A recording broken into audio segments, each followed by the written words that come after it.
Coaches, I want to welcome you all. This is certainly an exciting time as we gear up for the 2018-2019 season. So I thank you for your time. I look forward to a great season. I want to start with the state of women's basketball. I mean, if you look at from a professional level, the ratings have gone up this year for the WNBA. I have made the argument time and time again that the women's Final Four was more exciting than the men's last year. I'm going to leave it open to all of you. Where do you see the women's game here as we enter this season? Well, that's the grandmother. I think I've been coaching since 1952, and I've always believed it was the fastest growing sport, and especially girls and women's sport, and it's phenomenally accelerated over, since Title IX, and then it plateaued a little bit, and then it has accelerated again, and I think we're on a resurgence right now. I think that when you can get people into our game and they see the level of play, and, even though we play on the floor versus men, it's still a phenomenal game, and I think, our job is to make sure that we get people in the gyms to see the phenomenal level that we're playing. But I think it's in good shape. I do think we have to find out how to get our fans into our gyms. Yeah, I think the game's health is in its stars, right? And you talked about the WNBA, and there's some stars doing their thing out there.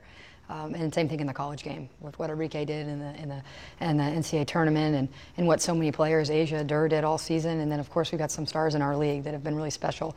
And so the game is being played through the eyes of the stars, and we've got some really good ones that are, to Kathy's point, the resurgence is because there's a lot of good players. What kind of improvements can there be in the women's game to get it even to a greater height than I think it is right now?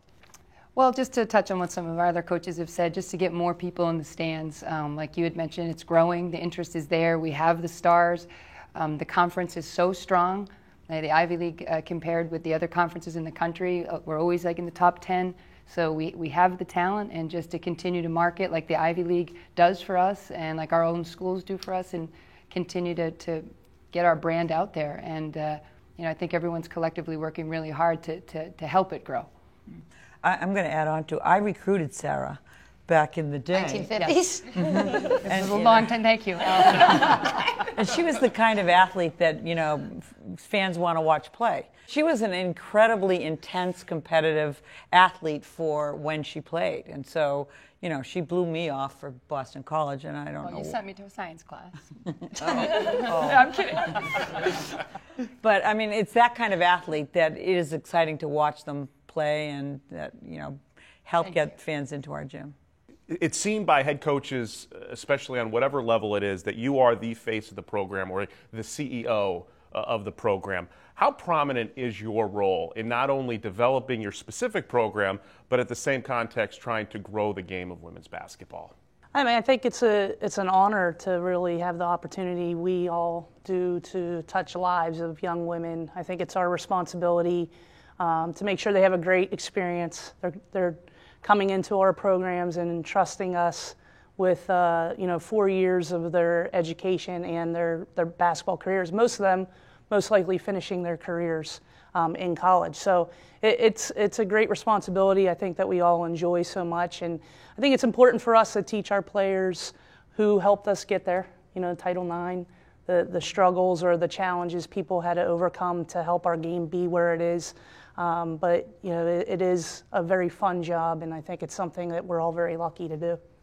Yeah, I'm grateful to be coaching women. I'm the only male up here, the only head male coach in the league, and it's an honor. I have 2 daughters myself, and watching them grow through the eyes of our players. I've been coaching for 24 years, just empowered them to be stronger women, and it's an honor for me to do it.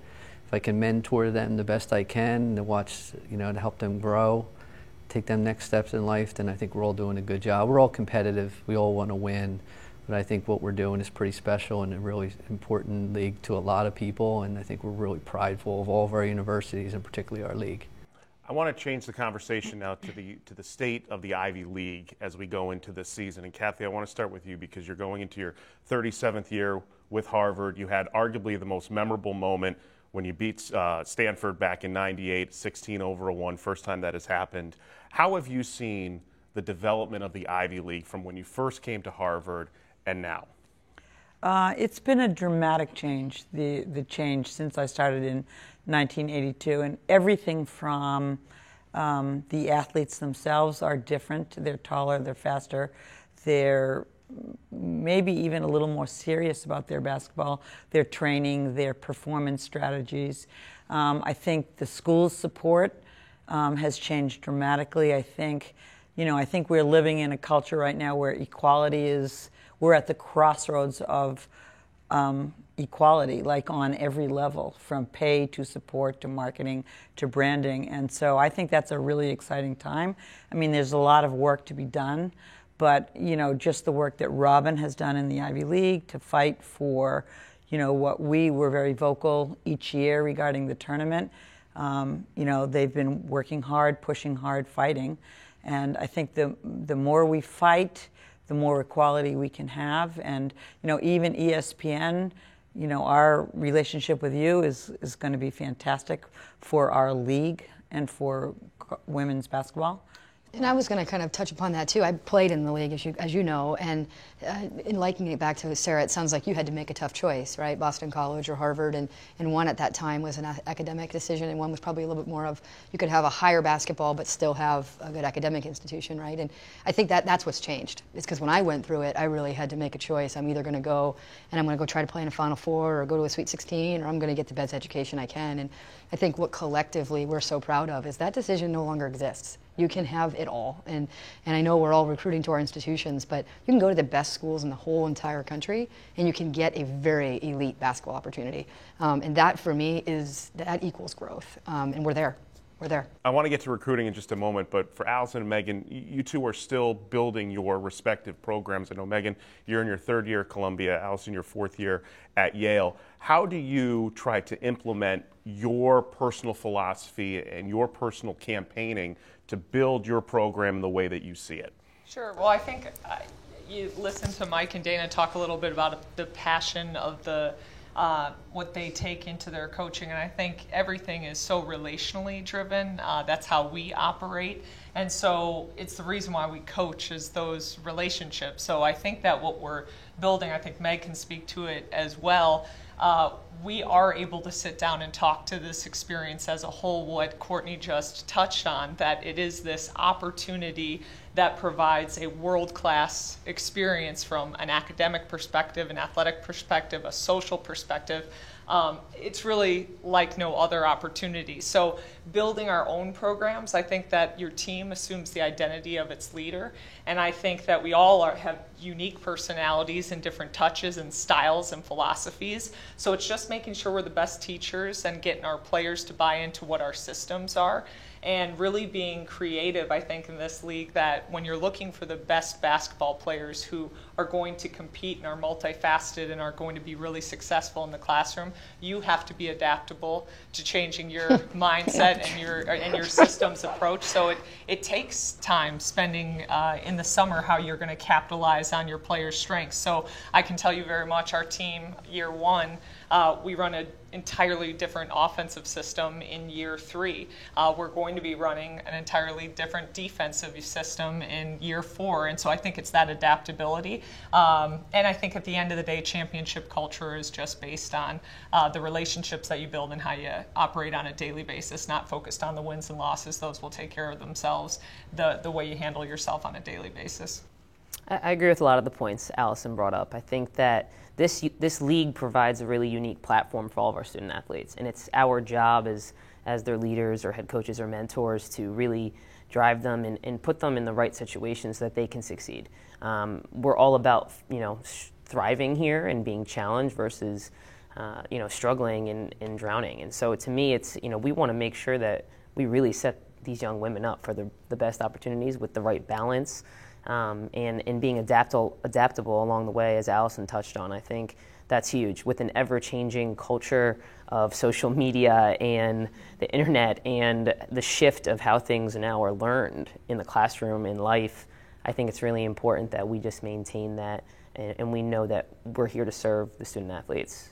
I think everyone in this room would agree. You're not a great head coach unless you have really good assistants under you. And Taja, being here for Belle, who her and her wife are celebrating the first child, Riley, so we send our best wishes out to her. How do you see yourself in your role working in a coaching staff and being that added benefit for knowledge and for support for Belle? I think just given my experience and coming into the league and her and I speaking the same language, her and I having the same message, we mentor, we educate. And just to be able to do it at the highest level collegiately and also do it at the highest level academically, it's about the best of both worlds. So for us, it really just fits. For our staff, we all get along, we communicate well, and so it was a very easy transition coming into the league for me, which I didn't expect. And so I love it and so thankful that she allowed me to be here today. I want to change the conversation for a moment to recruiting, because that's always an interesting line that you have to draw in terms of going out and trying to get top talent. Let's talk about the ESPN connection. When you all heard that the Ivy League had made a deal with ESPN in terms of the broadcasting rights, what did that do for you personally in thinking of enhancing your recruitment to try to get those top-tier talented players around the country? I think all of us, we recruit nationally. We're not just regional schools. We're not looking at the local kids.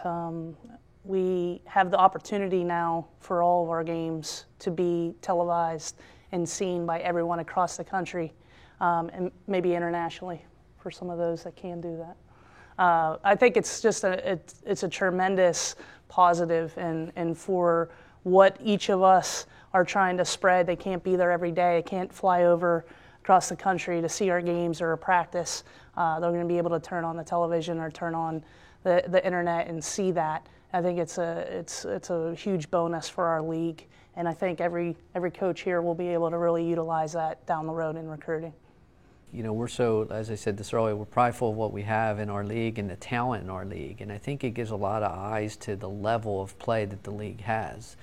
And I think the misnomer is maybe 25 years ago that maybe the talent wasn't as high in the league as we share now. So I love it for that reason, recruiting, but I also love to celebrate what we have and to share to others that this is really good basketball. And you can come join us, and, as Courtney said, play at a high level, go to an academic, but also play at a high level athletically. And I think it really celebrates our league. For those like myself who are not invested in recruiting, just see it from the outside looking in, Sarah, how has the nature of recruiting changed over the years? Because I know analytics plays a prominent role, and even the players themselves try to recruit one another to try to come to that school. How has that changed over the last few years? Well, I've been at Brown just for 4 years, so obviously some of our other coaches can share a broader opinion about that. But I would just say it's a lot harder to find like an unknown kid. The social media piece alone, just in the last 5 years, if you offer a kid and she tweets it, then the whole league knows, and so it's hard to. It's a lot different. Everything's pretty public. There's so many lists of the top kids, and a lot of times I think we'll all agree that we're going after the same kids, and it's extremely competitive within our own conference, and then trying to get kids to say, you know what, I can get everything at Brown that I could get at a scholarship school. So there's a lot of competition within the league and outside the league, and it just seems to be getting more intense with all the different methods that the kids use and that we use to recruit. Yeah, I would like to add that I think probably the hardest workers in the country are right here in this room, because all the pieces of the puzzle that we have to put together to recruit are just way more than most other schools. Even the top academic schools don't have to get the grades that we have to, the test scores. I think the recruiting, and it's getting harder for the reasons that Sarah said. So other than the academies, this is the hardest working recruiting coaches in the country. I still think a lot of families see the weight of the diploma from the Ivy League and what it'll do for you when you're 30 and 40 and 50 years old. And these are pretty powerful schools to be from. So that's what I think we always try to hit on. Yeah, and I think we also address it. If you look at the tenure on the coaching staffs that we have in the league, it's just like the players. We make annual decisions on where we're going to coach, right? And where and they get to make these decisions on whether they play and where they play.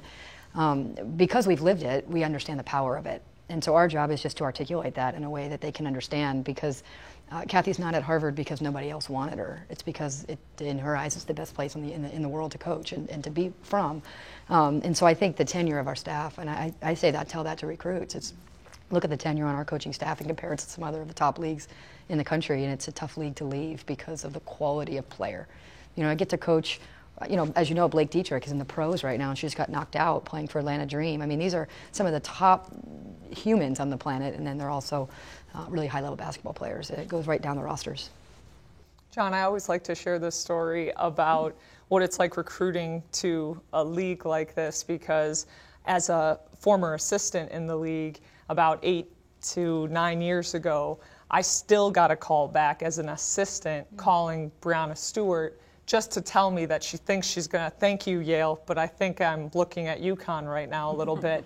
And I tell this story because you're going to get a call back. And it's because our young women and our student athletes understand they want to explore even initial conversation of what it would look like, an opportunity at one of these incredible institutions to learn from some of the best coaches, to learn from some of the most incredible professors that are Nobel Prize Peace winners, that are going to set them up with networks that are going to be lifelong friendships way beyond basketball, and a network of people. And that experience is unparalleled. And I believe that that's what people are drawn to. And what we've talked about, this shift about the level, you're just talking about not having, to Courtney's credit, having to make a decision based on, I really want the #1 academic experience paralleled with and combined with this incredible basketball experience. If you want to play big-time basketball or a D1 top talent and you want to play in the tournament, every young woman who dreams about putting on her dancing shoes, you have that opportunity here in the Ivy League to do that. Play in March, get the best degree ever, and have this type of experience. You know, it's pretty special. Give me some of the challenges, Mike, that you see. Obviously, you want to face off with the top tier, the top talent, the top teams in the country, but just how difficult is it, not from a conference standpoint, but trying to schedule those competitive non-conference games? Yeah, I mean, we're all in different positions. Obviously, being in Philadelphia, we have to play the Philadelphia Big Five schedule, so there's 4 games every year we have to play, and they're good teams. You know, there's Big East teams in there, there's American Conference teams, there's Atlantic 10 teams, so we have a lot of strength in them 4 games already. And we like to try to put a couple Power 5 schools on there for the experience of our players going to these destinations or bringing them to the Plusher to play us in Philadelphia. But we all have, you know, a lot of times it depends on where you fall the year before, who will play you, who will not. But, you know, we do have great flexibility. People want to come to our facilities and see what our great schools look like. And we want to give our kids an experience too. So we want to put them on the road to play against the best. And I think at Penn we're able to do that successfully. I think, like Mike said, we all face very different challenges. However, the nice thing is how regional we are. I mean, we don't have to get on a flight to go anywhere to play in conference. So typically a team can come out and play us or play Allison or play Sarah, or, you know, and knock out 2 really good games. Now, do people want to do that? I'm not sure. So I think there are challenges that everybody has. I know, you know, that's something that the better you are, you're going to have those challenges too, especially being a quote-unquote mid-major team, and one of the best in, you know, leagues in the country, like for mid-major basketball. So it's unique right now, you know, I think, and it depends on what platform you want to put your kids on. I think that's what we're all aiming to do, is give them opportunities to succeed, to play against really high-level competition, and to challenge themselves so that our league can be a 2-big conference eventually, you know, legit, like not just like 1 year, but that's the level we all think that we can play at. One of the big challenges, though, I think we can all agree, and I know if your players were sitting here, they would certainly agree, is the back-to-back games, which is a signature of the Ivy League going Friday and Saturday night. Kathy, from your standpoint, what is your take on having these back-to-back games, and is there a great benefit to have for your players? Well, there are advantages and disadvantages for sure. And every time I talk with a peer, and I say I play a tournament every weekend, again, they're like, wow, that's hard, because there's a different strategy when you do that. Like, it may not always be the best team wins, it might be the deepest, healthiest team wins, because game time and minutes played on Friday night, I mean, there's a certain strategy to whether you can press for 40 minutes or not. So, and that's very different than when you don't play back-to-back. So, we've had coaches come in and out of the league, and I've just stayed the same. And coaches come in and say, "Let's play Friday, Sunday," and I'm like, I'm not a fan of that. And I don't even know how many are, but if you are, I'll hit you. I'm not a fan of that. I am a fan of family life and balance, and Sunday is a day off or a full day off. I believe that. So the disadvantages of playing back-to-back, let's get deeper teams, let's plan better strategies, but I'm so used to it, I think it's the way we should go. Do you arrive at like 1 a.m. and then have to play the next morning? Like that for me as a coach, I'm like, I'm too tired to play Yale. I just played Brown last night, and I'm coaching. My kids are like, thank God, I'm just playing a game. I don't have to hear coach. You know, so I think for the kids, it's all they know, and they'd rather play than practice. John, I'd say it's a real positive, though, when talking to prospects, to recruits, that they're not missing class. And we're the only Division I conference that plays back-to-back for that very reason. And most of the time when I have a family in my office, both parents are like, this is good. And their families can catch And their games. families come and get to see the tournament that we have every weekend.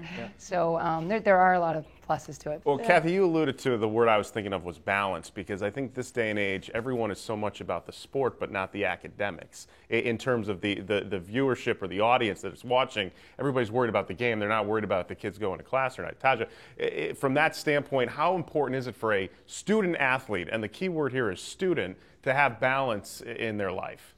I think at Dartmouth it's a little bit unique because they only take 3 classes a term, and so they love that.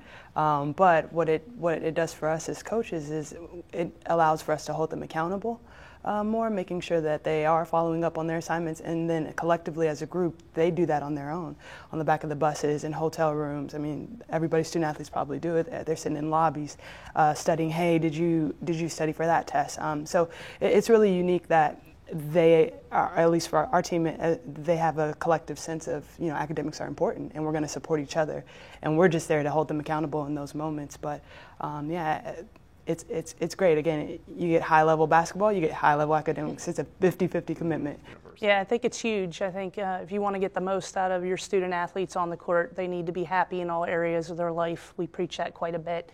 Academically, you know, they need to have that balance. They can't be in the library till 4 o'clock in the morning. They need to have a social life, a healthy social life. I think all of our institutions are really unique in that our schools offer so much more. You know, at Cornell, there's 37 sports, so we attend a lot of the other, especially the female athletes, their games and their contests. You know, there's over 800 social clubs at Cornell. I'm sure for all of you, you have your numbers. 800, I don't know what it is, but 800 is a million. And so I think it's important for them, because if you see them living a full life across the board, which is what we preach, they need that. You know, when they graduate, they need to be able to do other things and work with different types of people. But I think it is extremely important, something that we definitely emphasize at Cornell. Yeah, it's a healthy balance, academics, athletics, and there is that social component, that mentoring component that a lot of our athletes go through. I think it's got to be, as Dana said, it's got to be, their mind's got to be healthy. That's when we can get the most productivity out of them, and it's our job, again, to give them opportunities to have a good balance. I want to shift it to Ivy Madness. Allison, from your standpoint, what does that do competitive-wise, but also from your players' perspective, how much does that amp them up, knowing that they have a chance to feel like they're in the NCAA tournament, playing in a conference tournament like Ivy Madness? It's changed the ball game for all of us. It's been, for our student athlete experience, to be one where we were referencing these tournaments back-to-back Friday, Saturday games, and depending on staying healthy and having deep rosters, one weekend could have determined in the past prior to the tournament really what your fate was for the rest of the season. And that was an extra challenge in coaching, figuring out how to keep your players engaged, fighting for a certain spot in that league when a 1 weekend or 2 weekend could drive them out. And I believe that what the tournament has allowed for is this constant battle and race and engagement for the competition side of it. The last couple years has come down to the last couple weekends of our regular season play, with who was going to get that 4th or 3rd seed, or who was going to make it into the tournament, which really provided an incredible experience for all of our student athletes. And then the tournament as a whole, having it, we've talked about it. The Ivy League has done a tremendous job. We feel so fortunate that our presidents and our athletic directors found this to be of value, and we find that our student athlete experience has exponentially gotten better in terms of the experience. And when you're actually going to the tournament and there's something to play for, there's continuing an opportunity for something to play for throughout the season. It's been incredible. Last year was our first experience actually getting to be in it. I went and took a couple of our players the first inaugural year when we didn't make it, and we looked at how incredible it was to be a part of it. And I believe for student athletes, for women's basketball fans, it's an incredible way to showcase our talent, and it gets it really exciting talking about the dance and the tournament, what you're trying to play for. So huge. I think it allows for the teams that are playing their best basketball to excel late in the season. Like, we talk a lot about, I think, maturing over a season. I don't think anybody's great starting October or September 28th, whenever we all first practice. I think the ideal situation would be that you're playing your best then, and your group is maturing the way that you're hoping they can. So barring there's no injuries or barring all the other circumstances none of us can control, I think it's great because it's a really competitive environment now. And if we're saying our league is so good, ideally we're hoping that those teams get those opportunities down the stretch. I know, Courtney, last year you represented the Ivy League, but amongst all of you, I know that you are competitive with each other, but when it comes time for the big tournament, everyone's a fan of each other, that they're representing the Ivy League. Is there a greater sense of pride when not only one team makes it in, but we had a couple of years ago, teams are like 2 or 3 teams can make it in? What's that sense among all of you when you see not one team selected, but a second team selected from the Ivy League? There's a serious sense of pride because it shows the strength of our women's basketball. We feel that we're in that place. We absolutely do feel like we're in that place where this should be a consistent, just like Meg referred to before, a consistent 2-bid league.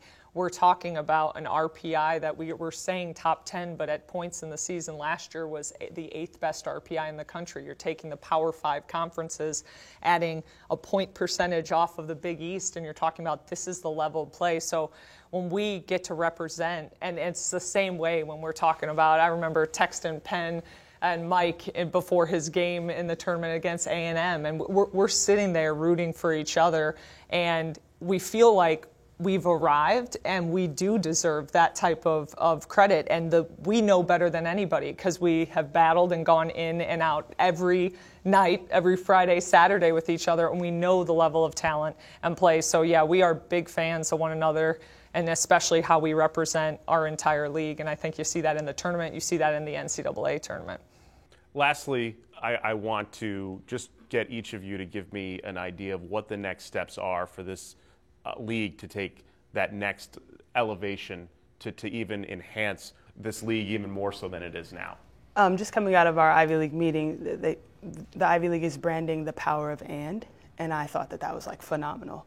It speaks to so many different things from a millennial state that we're recruiting our recruits. They think that they can do it all, and this league is built for recruits with that mindset. And so just continuing to shift the league to that and to be more inclusive, to be more opening, to allow for different changes and embracing the power of and you are a student athlete. You get 50-50. I think that's going to be awesome for us. It's a great mantra, so I'm excited for us to grow in that, the power of and. Absolutely. I think it's a great point that they bring up, and something that Ivy League's worked really hard to achieve for all of us is having a message that we can really sell to people. But I think, too, we just need to keep scheduling the way we can, and that's something that's in our control directly as head coaches, is making sure that we're putting, out the best schedule that we possibly can so that late in March, when the committee meets, we have a real good, solid chance to get 2 teams back in. I think that's only going to help us on all their platforms. And I think we all are now getting our AD's support. And not that they weren't before, but I'm new to this league as a head coach. I worked for Courtney for 6 years. I know how hard she fought for it. I'm on her team 100% for that, and I think all these guys are as well. Just exposure. I think, again, we already mentioned this connection with ESPN, but the Ivy League Digital that our administrators had taken initiative the last few years, the media coverage and letting people see how good our league is. In the past, it's really, you see how good we are in the NCAA tournament, and that's one game or two games that particular year. I think now you're going to be able to see it on a nightly, weekly basis, and it's just it's an unbelievable league. Every single game is a challenge, and it doesn't matter if first place playing last place. It's a battle, and you have to earn that victory. So I think just continued coverage and showing everybody who we are. Yeah, everything we just talked about, just a continual growth. This is my 10th year in the league, and we went from, here as a league to starting to rise and rise. Just continue to make them steps, and we're a big part of that. We got to continue to do well for our institutions. We got to recruit the right student athletes. We have a great job in our league of very little attrition in our league. All them things continue will show growth, and we're getting there. We're almost there, and I think we're going to get there, and we're going to continue on this path. I'd say it's all constituents of women's basketball, whether it's on your campuses and the administration at the Ivy office and as coaches and players. It's just continuing to dare to be great with that childlike enthusiasm that our kids come to us with. Our recruits come and to Taj's great point, they say and this and that. I'm going to be great at all things, and it's just deciding as the various constituents that we're going to keep daring to be great because we can be. I think everyone's just hit it. I think the only thing I would talk about a little bit differently, maybe to give another perspective, is that we are consistently on the forefront of whether it be research. I know concussions were a big topic of conversations. The Ivy League took the entire lead in terms of where we were going with that. I think that the topic that we're all concerned about right now is our mental health and our welfare of our student athletes, and the way we grow is the way that we incorporate those type of conversations and resources, and the Ivy League itself is at the forefront of how we operate and approach those things. I think that's another way that to add a different perspective of how we're going to grow our student athletes and grow our game. I think our charge is to empower our women, but particularly our alumni. And equality has been a passion of mine since I started in the early 70s.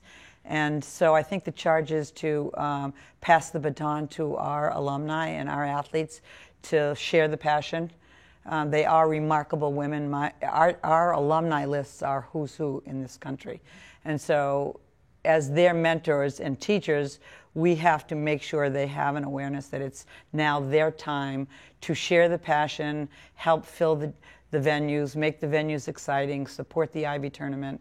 I truly am excited about our association with ESPN because I think that media is almost a cure-all, sorry, but the rich get richer because they're on TV. So, I think that's where we are right now. Yeah, likewise, I'm really excited about the ESPN connection and how the league is supporting us and getting the visibility out there.